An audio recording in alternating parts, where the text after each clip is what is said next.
If you're listening to this podcast, it means you're ready, no, more than ready, to have a major breakthrough in your business. You're hungry for change and you're hungry for growth, and that's why you're feeding your mind right now with all this valuable information. But to drive those changes, to be really smart about what you're doing and to make the right choices before you take massive action, you need help from someone who's been there, someone who's going to coach you through it, even just someone to get you started on your journey. That's why Tony Robbins is offering a free one-to-one business strategy session from one of his top business coaches, a $600 value, completely free, no strings attached. That's right. If you're listening right now, you can go to tonyrobbins.com/CEO and sign up for a free session with a member of Tony's team who's helped business owners like yourself overcome their obstacles and set them on the path to success.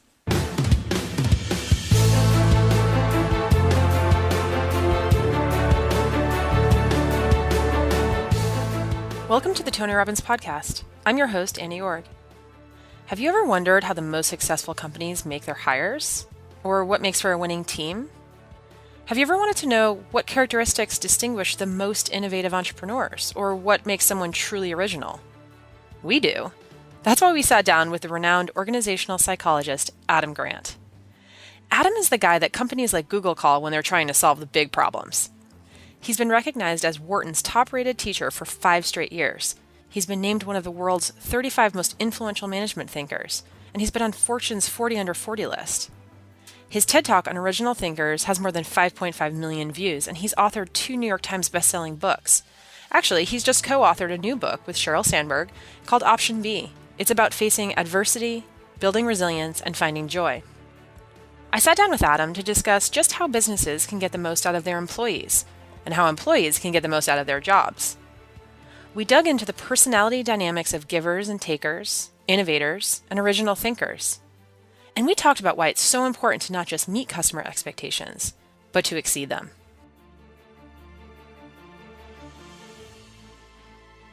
So Adam Grant, welcome to the Tony Robbins Podcast. Thank you. All right. So the first question I wanted to ask you, this is a little bit of an odd one, but I was looking, as I mentioned earlier in the bio, you have this award that says goes above and beyond the call of duty for MBA teaching from Wharton. What does that mean exactly? I have no idea. It just appeared one day. All of a sudden, there was no specific example that they gave you? It's a mystery.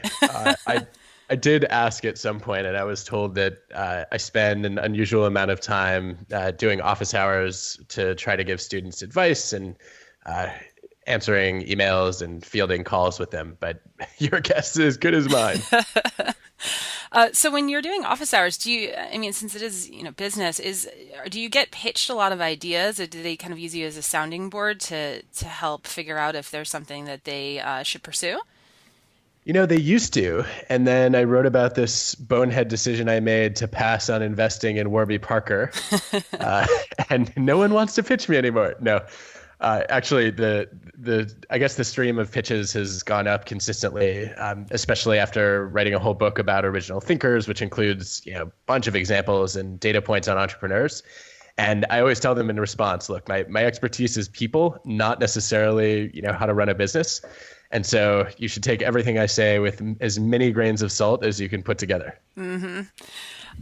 It's interesting you mentioned Warby Parker, because I know that's a story that you mention in the originals, and a few times you use that as an example when you speak. But I ran into Neil Blumenthal recently because we were at a Tony Robbins event, his business mastery event, and as sort of a new format for that event, we had a panel of speakers. And so it was Neil from Warby Parker, it was Melanie Willen from SoulCycle, and then Joe Gebbia from Airbnb. And I asked them individually what was different about this. And instead of sort of responding with that, it was really high energy, all 3 of them independently said, backstage before the panel, we're so used to people just saying, hey, get out, tell your story, everybody's going to love it, the sort of standard stuff. They're like, Tony took us aside and he said, okay, what can I do for you? What can I give to you now, whether it's advice or, some water, whatever it is, that will help you be great? And I thought of that story because one of the things I wanted to talk to you about today is your idea of givers and takers. So people are often surprised when people are openly giving, just as Neil, Melanie, and Joe were really surprised that Tony had been very giving before this big event. I'd love to just hear a little bit about how you see giving and taking within organizations and how to identify those types of givers and takers. Yeah, it's totally fascinating to me. I always assumed, Anna, that like the nicer somebody was, the more generous they were. And if somebody seemed to be critical, skeptical, challenging, must be more selfish. And I started gathering a bunch of data and found that there was like no correspondence between those attributes. So giving and taking is all about your inner motives. What are your intentions toward others, right? Is your stance, what can I do for you, or what can you do for me? And there's a totally separate trait called agreeableness, which is your outer veneer. How pleasant is it to interact with you? And so, it's easy to recognize the agreeable givers who are both nice and generous, and the disagreeable takers who are just jerks across the board. Easy to identify. Yep. Exactly. But the other two combinations throw us off a lot. There are a lot of disagreeable givers out there who, on the surface are gruff and tough, but underneath they have others' best interests at heart. And too often we write them off and say, yeah, that person's kind of prickly, must be a selfish taker. When in reality, those are the people who give us the critical feedback that we don't want to hear, but need to hear. And they're the very best champions of change because they're the people who aren't afraid of challenging the status quo. And then on the flip side, the agreeable takers are the ones that you really have to watch out for. Those are the fakers who are really nice to your face, and then they stab you right in the back. And I think most of the screening that we end up doing is to say, look, just because someone is friendly does not mean that that person actually cares about you. And it might be fun to chat about what are the signs that that person actually is an agreeable taker. Yeah, how can you tell? Well, one of the easiest patterns to look for is kissing up and kicking down. Takers are great fakers when dealing with powerful people because they know that's how you get ahead. You impress someone in a position of influence with your generosity. But then they learn it's a lot of work to pretend to care about everybody. And they end up letting their guard down with peers and subordinates who see more of their true colors. So it's a red flag if somebody has a great reputation upward, but it's more mixed lateral and downward. That also means bosses are the worst references on character because anybody can go to any taker can line up a few bosses to say nice things about them. It's really the people that have been below them or next to them who get to see those true colors. So it's almost like you need a peer review as opposed to an official review from a managerial team. Exactly. And sometimes you don't have access to that. And the only thing you can do is try to pick up, is there a history or a reputation of selfish behavior? But sometimes you can actually learn things from the conversations you have with them. So one of the things we all do when we interview people is we ask, tell me about your greatest successes and failures. And we ought to go the extra step and say, tell me what caused your success and what caused your failure. And that's when you start to see that the takers are the ones who use more I's and me's when talking about accomplishments. And they're much more likely to blame their failures and mistakes on other people and throw them under the bus, which is kind of a useful thing to pick up. Yeah. And then one other favorite way to spot an agreeable taker, especially, actually, Anna, we'll try this out. So let's take a taking behavior. Yeah, watch out. I'm nervous. We're about to assess you, but okay. Let's take a taking behavior like theft. So stealing from your company. It could be cash, materials, merchandise, intellectual property. Mm-hmm. The question is, what % of people do you think steal at least $10 in a typical month from their employer? At least $10 in a typical month. I would think it's pretty high because they might be doing it, but have sort of convinced themselves that it's not stealing. So maybe 70%. Ooh, you're close on this one. Ooh. So I don't actually know what the real answer is, and I don't care. Okay. But I care a lot about what you think the answer is. Because the data show that the higher your estimate that other people are thieves, the greater the chances that you're a thief. Oh, snap. Luckily, you didn't go over 80% because then we'd all have to check our wallets. And I also, you know what? And I moralized too. Because I was thinking, other people might justify it. but I See, don't. look, you're off the hook. You're totally off the hook. But what's interesting is when people answer that question, most of the time they ask themselves, "What would I do, or what have I Mm. done?" And then they project that onto others. Mm-hmm. So you get an extreme taker to answer this question, and it's like, "What percent of people steal $10 from their company?" Because takers always talk that way, Yeah, and obviously. they're like, "Last week I stole $372. I'm assuming 10 a month is common. 98%." Wow. Or they'll be they would, almost take it to the opposite extreme and just say, well, everybody does it, right? But there must Which be a is few exactly a few, goody two shoes that don't, so I'll just lower it by a few percentage points. that's exactly right, and that's why I Uh, liked your logic so much. What you see with a lot of givers is they'll just say like, "How do you even steal $10 from a company? Like, how many pens do you have to take yeah. home to add?" It's it's like 45. But Wow. interestingly, takers do anticipate more selfish behavior from others, Mm-hmm. and that's part of how they justify and rationalize being a taker. It's not Mm. me. All of you people are selfish, so I'm just being smart and cautious by protecting myself. And so the way that I like to apply this is to say, look, no one question is ever going to do the trick completely, but pick the taking behavior you're most worried about. It could be stealing credit for others' ideas. It could be dumping grunt work on others. And it might even be just hoarding or hiding knowledge instead of sharing it freely. And you ask people to predict how common that is. And then if they give a high estimate, you ask them why. And an explanation like yours is absolutely legitimate. The deadly one is when people say, I believe that others are fundamentally selfish, which is code Mm. for I am fundamentally selfish. Wow. This is so tricky. I'm definitely going to use that. So if taker, it sounds, it's a little bit discouraging because now it sounds like takers are everywhere. And you had an interesting quote. You said takers rise quickly, but fall quickly at the hands of matchers. So I understand the first part, right? So they could potentially, because on the surface, especially if they're agreeable takers, they could rise quickly within the ranks of an organization and be in positions of power, which is frightening, right? But what are some of the ways that they either hit a limit or, like you said, they fall quickly at the hands of matchers? What does that mean? Yeah. So what's interesting is relatively few of us are pure givers or takers. We do have a default, right? So if you're a giver, you're much more focused in the majority of your interactions on, how can I help? What can I contribute? And if you're a taker, you're much more likely to focus on, how can I get ahead? But what most of us do is in the vast majority of our interactions at work, we choose this third style called matching, where we say, basically, look, I'll do something for you if you do something for me. And that way we're playing it safe, right? We're not being too selfish. We're not being too generous. And what's great is in the data I have, well over half of people worldwide self-identify as matchers, as like that being their default style when they meet somebody new. And matchers believe in an eye for an eye, right? A just world, what goes around comes around. And when it doesn't, they're the people who love to punish takers because it's not fair if you're a taker and you act selfishly and you get away with it. So matchers like to become the karma police. And if you're a true matcher, when you meet a taker, you just think to yourself, like, it's my mission in life to punish the hell out of this person, right? Yeah, And that deliver the guy's going sword of down. justice. Yeah.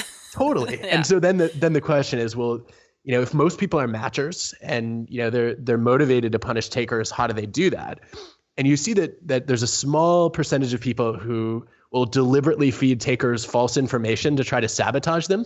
Mm. But most matchers choose a more subtle, deadly weapon, which is called gossip. Ooh. And it usually goes something like this. Hey, Anna, don't trust this guy. He's a selfish bastard. And that makes it really hard for takers to sustain their success because Wow. they can't just screw over a bunch of people and then expect to start over fresh in all their new relationships. Some of those people are going to be matchers who are making sure that their reputation follows them. And that's how a lot of takers fall is, they do enough kicking down that it ends up coming back to bite them. Yeah.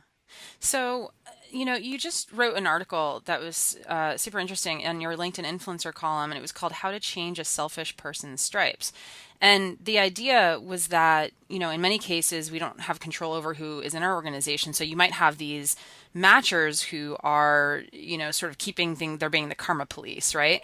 But in a lot of cases, if that's not working, or if you can't fire the takers or even avoid collaborating with them, how do you make the best of that situation? So are there tricks that you can use to either mitigate or even shift the behavior of a taker to one of a giver? Oh, one of my favorite questions. I don't think it's easy to change a taker's stripes, but it is worth recognizing that very few people are takers in every relationship, and those people are called psychopaths. Yep. So for the rest of takers, right, there's some data from Japan suggesting that, less than 10% of people will just relentlessly pursue their own interests without concern for others.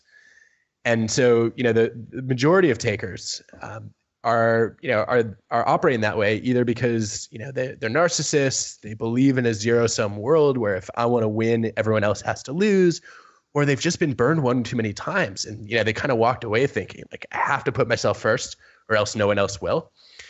And so if you understand that, one of the things you can do is realize, look, like most takers are generous in some of their interactions, or they're at least, there are times when they're less selfish, and you want to observe the fluctuations in their behavior and then figure out, all right, those moments where they helped others, like, what did those moments have in common?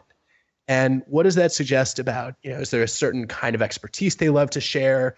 Is there a group of people they're passionate about helping? And then you start tailoring those requests to the kinds of giving that they gravitate toward. Mm-hmm. And then they start to get known for helping in that way, and then they're trapped. They have to do it, which is great.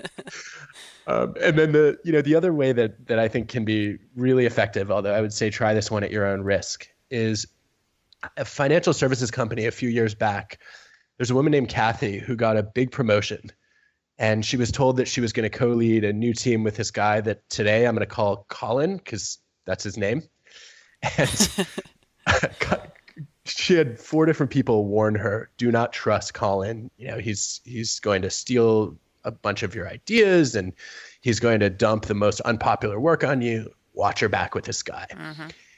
And Kathy sat down in their very first meeting together and did something that very few people have the courage to do. She said, hey, Colin, I understand we're going to be leading this team together, and I just wanted to let you know this is what I've heard about you. Whoa. And she shares all the reputational feedback. Wow. And Colin's so she's just upfront about it. Totally. She calls a spade, and Colin sort of sheepish, and he says, I don't know who you've been talking to, but those people are clearly all jealous of me. Oof. Like, okay, now look we in the know mirror, you're a buddy. taker. Yeah. Yep.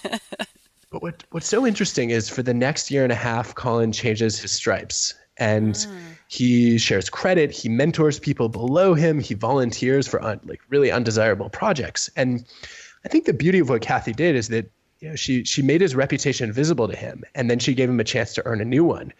And what she said, in closing that conversation, I think really stuck, which was she said, I don't know whether this is true or not, but I hope it's not true because I don't work well with people who operate this way. And if this is who you are not going to like working with me. Message delivered. So sometimes takers don't realize that they're operating that way or that they're known that way, and making it more visible to them can help them reform. Yep.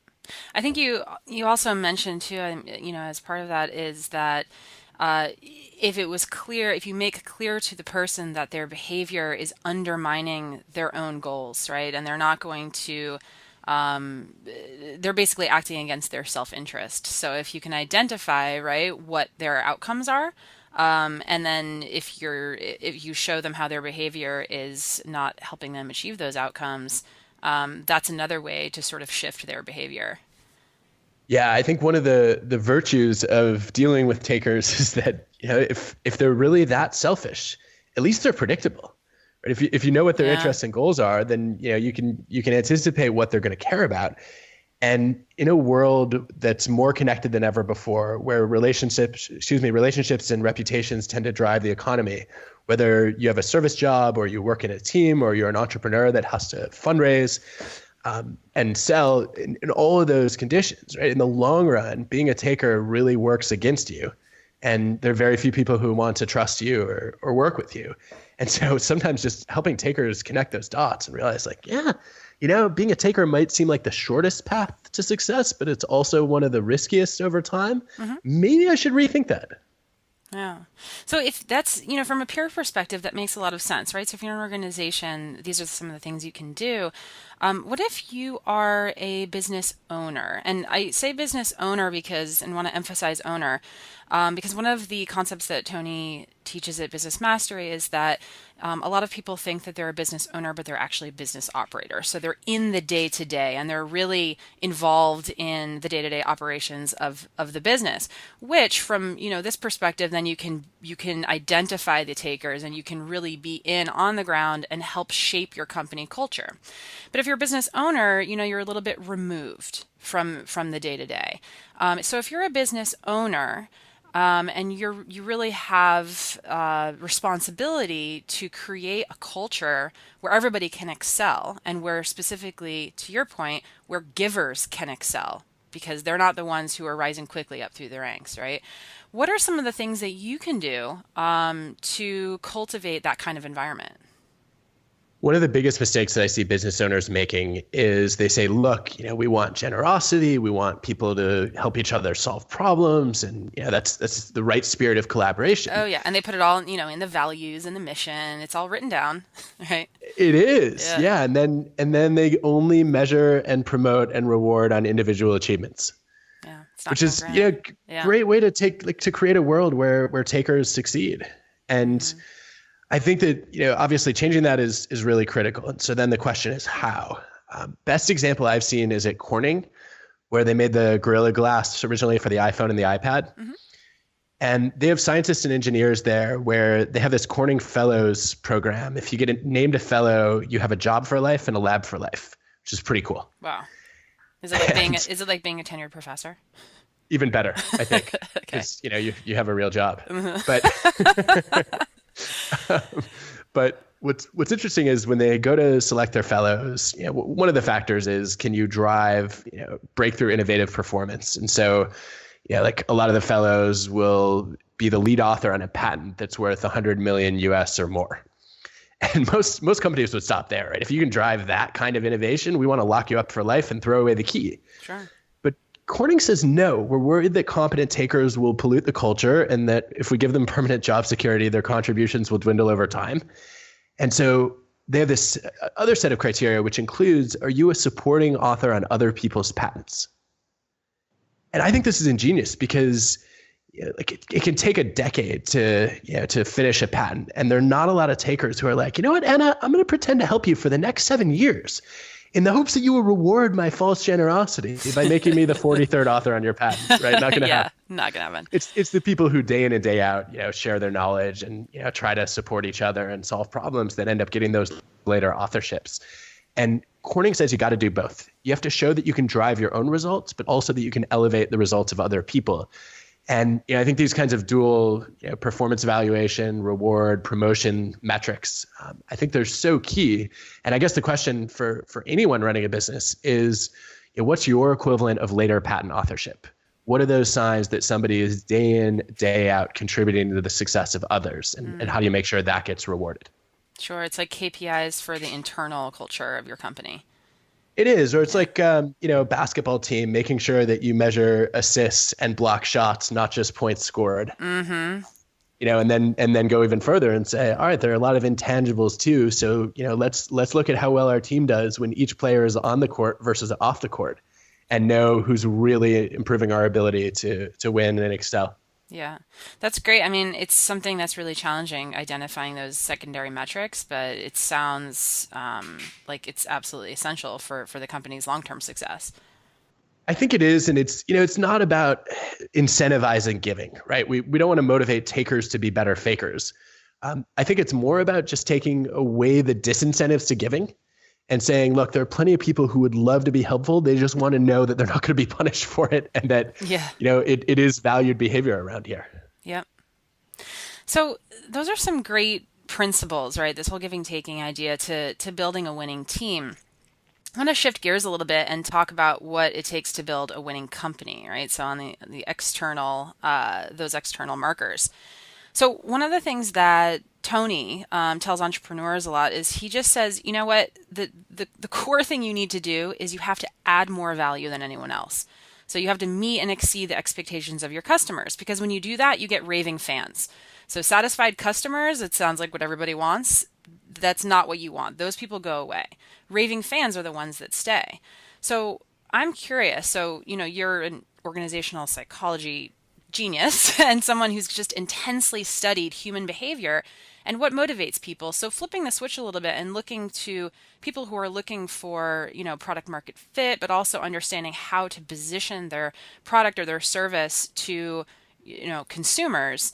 Can you give us an idea of what you think is motivating people now more than ever, right? Why do people buy what they buy? Like, what is it? Convenience? Is it quality, price? Is there some sort of cultural shift going on where consumers are starting to value some things more than others that our audience might not be aware of? I have to say I'm really torn on this one.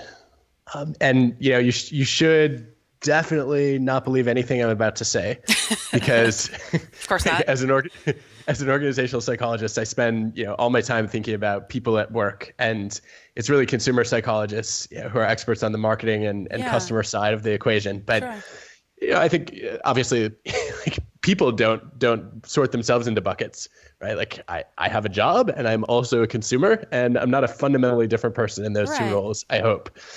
So here's what I've observed. I think first of all, I think Tony is right on target. When he says, look, not just meeting customer expectations, but exceeding it is critical. And I think that's one of the mechanisms for that is actually because most consumers, by default, just like most employees, are matchers. Right? They believe that generosity deserves to be rewarded in the same way that selfishness should be punished. And so when you go above and beyond for a customer who's expecting you to be fair and meet expectations, right, you trigger that basic justice motive to say, all right, like this company went above and beyond. And now, I want to make sure that, not only do they benefit from it directly, because I'll buy more products, but, I also want to spread the word and refer customers because this is a company with good values. And, I think that one of the things that speaks to is consumers are constantly asking, how do I know if I can trust a company? How do I know if I can trust your products or your services? And if you look at the research, trust actually breaks down into three dimensions. There's the basic dimension of competence, which is, are you able to deliver? And do you have the capabilities and skills to do what you say you're going to do? And then the other two dimensions are really more about character. So one dimension is benevolence, which is, do you actually care about your customers, or are you just about profits? And that's where, actual brands can be judged as givers and takers, just like people can. And then the third dimension, which I think is becoming more and more critical in recent years, is integrity, which is, you might be perfectly competent and I might see you as benevolent, but do I agree with your principles?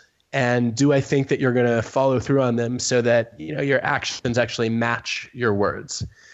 And people don't necessarily pay a lot of attention if you establish integrity, but when you violate it, watch out, right? That's when consumers will run screaming in the other direction. Oh, sure. Or cry foul. And I think we're going to see in the years to come more and more emphasis placed on how to, as a consumer, how do I judge whether you really have integrity and whether your words are going to match your deeds? Sure. And it's insane too how quickly things blow up. I mean, look what just happened just this past week with Uber and Lyft, right?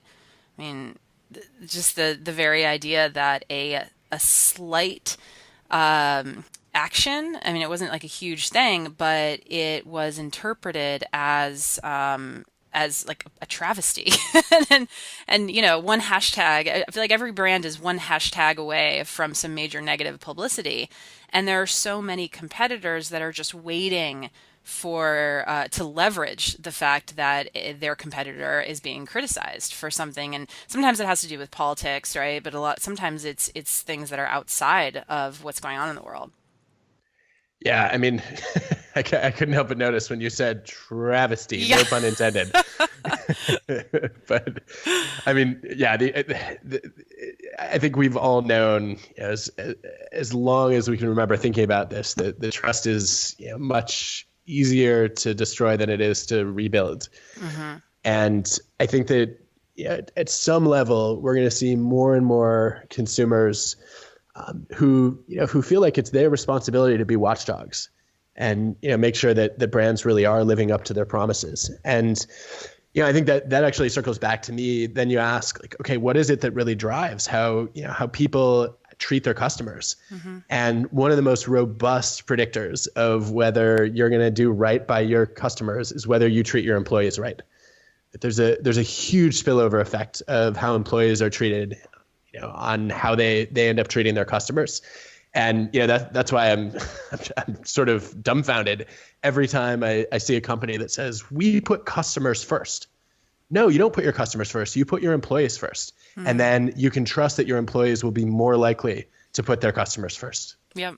This actually just happened. There was a Inc. 5000 conference, and the CEO of Gravity stood up and was talking to Tony just about what had happened recently with his company. Are you familiar with that story, by the way? The Gravity? Yeah, they had paid like a minimum wage of $70,000 a year per employee, right? Exactly. Yep. And there were some sort of nuances around it that kind of got put aside, but the gist of it was that his employees then pooled together their money, and this is everybody from management to customer service, and they bought him his dream car, which was a Tesla. And Tony's point in that interaction with the CEO was, look, you treated your employees like they were your customers, right? You put them first. And that is not just something where they're going to then sort of feel this gratitude toward you, but that pours outside of the walls of your company and that gets put out onto your customers. So really, I mean, it's just a proof point of what you were just saying, about how important it is to really build that culture from the inside out. There's also so many ways too that if you're incongruent with how you treat your employees, it's not a walled garden anymore, right? Like, people know. There are so many different ways, whether it's through social or, there's Glassdoor, the, offline word of mouth, the whole deal. It's something that you just can't keep secret. So, that's definitely something to watch out for as a small business owner. Yeah, which is good for everyone involved, but more challenging for business owners. Yes. And there's actually, when you think about building that culture, I think one of the other mistakes that I see a lot of small business owners make is they say, look, I have to hire stars. I only want A players. And the reality is, there's a sociologist, Jim Barron, who studied this across industries. And he shows that if you hire people who are like the next level down in terms of skill, but highly motivated and value generosity and concern for others, that if you just overpay them by a little bit relative to what they're expecting to make, then there's a huge loyalty dividend where they feel like, wow, this is a one-of-a-kind employer. And just that small amount of overpaying, it might be by about 10%, actually wipes out the difference in their performance between them and stars. Wow. So you don't actually have to hire people who are outsized performers from the get-go. You just want to hire people who are motivated and skilled and treat them well. Yeah. Sounds simple, right? Yep. Done. Yeah, right. No, that is a great hiring tip for our audience. And that's something else that Tony talks about a lot is, you hire for capacity and attitude. You don't hire for skills or existing experience. And that's something that I think you can definitely get a lot of great talent if you follow those principles. Yeah, and I see one of the big misinterpretations of hiring for attitude is so many small business owners say, I want to hire for culture fit. Right? I've gotten that, like, you don't have to be the best performer today or the smartest person in the room, but you have to be a fit with our culture. Mm-hmm. And this turns out to work out pretty well when you study startups. The ones that hire primarily on culture fit are far less likely to fail, and they're also more likely to go public in Silicon Valley than the ones that are looking for stars or even just the skills you have today. Mm-hmm. But as the firm grows, culture fit ends up predicting the slowest growth rates when you track market cap and other kinds of metrics. And what happens is that early on, you're able to bring in these people who lived and breathed the same values, and they were uniquely motivated, and they were all working toward the same mission. Mm-hmm. And then over time, culture fit becomes a proxy for groupthink. And you end up hiring all these people who think exactly like each Yeah, other. which And stifles innovation, right? exactly. You Yeah. weed out diversity of thought. Yeah. And so, one of the best antidotes to that I've seen is from IDEO, the great design firm that made the mouse for Apple. IDEO, ran into this problem early, and they said, we've got to throw culture fit out the window. Instead, let's hire on cultural contribution, where when we look at new people, instead of asking, do you match our culture, we're going to ask what's missing from our culture, and then hire the people who are going to enrich it most effectively. And I would love to see more small business owners taking that seriously and saying, look, I've got to analyze what's absent from my culture and then bring those people in, reward them, promote them, as opposed to just trying to clone what's already working in my culture. Wow, that's great. And it's, definitely, sort of perpetuates the growth of new ideas within the company. And that's something that you talk about in depth in Original. So I just wanted to make a quick shout out to everybody that is listening. So this book, The Originals, it is a #1 national bestseller. It's one of Amazon's best books as of last year. Adam Grant also has written Give and Take, which taps into some of the principles that we talked about today. That was also ranked one of the best books by Amazon, the Financial Times, Wall Street Journal. It was one of Oprah's riveting reads. Harvard Business Review also acknowledged it as one of the best books. So I really, really encourage all of you guys to go out and read more of Adam's work. Adam, just to wrap up, I wanted to ask you, you have a new book in the works, and I know you can't talk about it that much, but I think our audience would love to know what is next and what to look for from you this spring. Well, thank you. That's very kind of you, and I'll try to live up to a small fraction of the nice things you just said, Anna. But so new book is coming out April 24th. It's called Option B. I wrote it with Sheryl Sandberg, the Facebook COO and lean-in author. And it's about facing adversity and finding resilience. As I think a lot of people know, Sheryl lost her husband suddenly almost 2 years ago. And we spent a lot of time talking after that about how she could help her kids recover and find strength. And then, what she could do as well in those situations. And we sort of ended up doing a lot of research together and speaking with some remarkable people who had achieved resilience and built resilient communities and companies and families. And we ended up writing a book about how to do that. So looking forward to it coming out soon.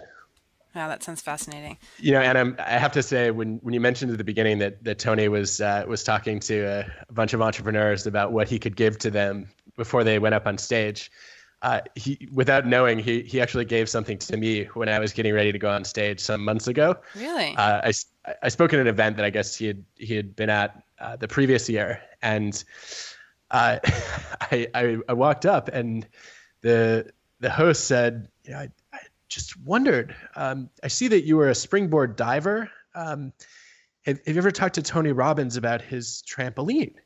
Oh, the rebounder. The rebounder. Yeah. Yes. Said, no. What are you talking about? And he said, well, Tony, before he goes up on stage, he bounces on a trampoline to get his energy up. Mm-hmm.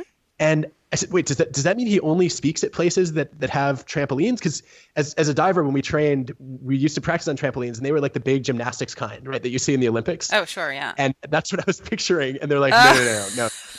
We bring a little mini trampoline. I'm like, phew. Yeah. You're like, is it foldable? Does it fit in his suitcase? What's the deal? Yeah. Yeah, it was such good advice though, because so often, you're just sitting in an audience or, in a dark room before you go on stage, mm-hmm. and then you have to stand up and bring a lot of energy to the table. And it's like going from 0 to 60 in 2.4 seconds. Yep. And it was such a powerful reminder for me that I actually need to do something to raise my energy level before I get on stage, as opposed to once I'm on stage. So yeah, that was really cool to learn. I think you should also just start demanding it. Right? Just say before every speaking engagement you have, just put that on your list of things that you require before you go on. It's tempting. I will see if that's possible. Anyway, all right. Well, thanks, Adam. Thank you. The Tony Robbins podcast is directed and hosted by Tony Robbins and Mary Buckheit. Annie Org is our editorial director and occasional host. The podcast is produced by Carrie Song and Tyler Culbertson. Jamie Carvajal and Adriel De La Torre are our digital editors. Special thanks to Diane Adcock for her creative review. Copyright Robbins Research International.